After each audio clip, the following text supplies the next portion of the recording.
সেনাবাহিনী আমাদের গর্বিত সেনাবাহিনী, ইতিহাসের গুরুত্বপূর্ণ বাঁকে তাদের অনেক মর্যাদাপূর্ণ অবদান রয়েছে।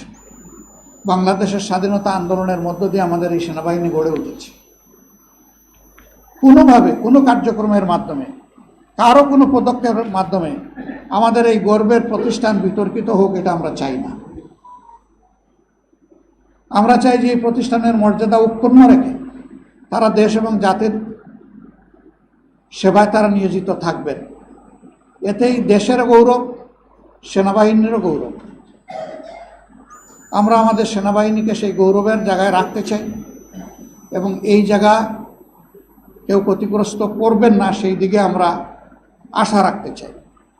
সেনাবাহিনীকে নিয়ে যে কোনো ধরনের মন্তব্য করা থেকেও বিরত থাকা উচিত বলে আমরা মনে করি। এই বিষয়টা একটা দেশের সার্বিক নিরাপত্তার সাথে সংশ্লিষ্ট। সেনাবাহিনীকে বিতর্কিত করলে একটা স্বাধীন দেশ বড় ধরনের ঝুঁকিতে পড়তে পারে। আমরা সেই সমূহ বিতর্ক থেকে আমাদের প্রিয় গর্বিত সেনাবাহিনীকে আমরা মুক্ত রাখতে চাই। আল্লাহ তাআলা এই কাজে আমাদের সকলকে সহযোগিতা করুন এবং যার যার জায়গা থেকে এই বিষয়টা উপলব্ধি করার তৌফিক আল্লাহ তাআলা আমাদেরকে দান করুন। সম্মানিত ভাইয়েরা, আজকে পরিবর্তনের 9 মাস অতিক্রান্ত হয়েছে। আমাদের প্রধান উপদেষ্টা বলেছেন, একাধিকবার বলেছেন, জাতীয় নির্বাচন তিনি এই বছরের ডিসেম্বর থেকে আগামী বছরের জুনের মধ্যে সম্পন্ন করতে চান।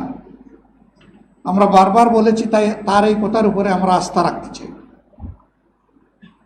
এবং আস্থা রেখে এটার জন্য আমাদের বিবেচনায় সুইটেবল টাইম কি হতে পারে আমরা সেইটাও ফ্লেক্সিবলি বলেছি। আমরা তাকেও বাধ্য করতে চাই না। আমরা কেন বাধ্য করতে যাব? কারণ তিনি তো সকলদের দ্বারা সমর্থিত। আমরাই তো তাকে এই দায়িত্ব সবাই মিলে দিয়েছি। তিনি তো জোর করে নেননি আমাদের কাছ থেকে। তিনি তো আমাদের প্রতিপক্ষ না। তিনি এখন সরকারের অভিভাবক।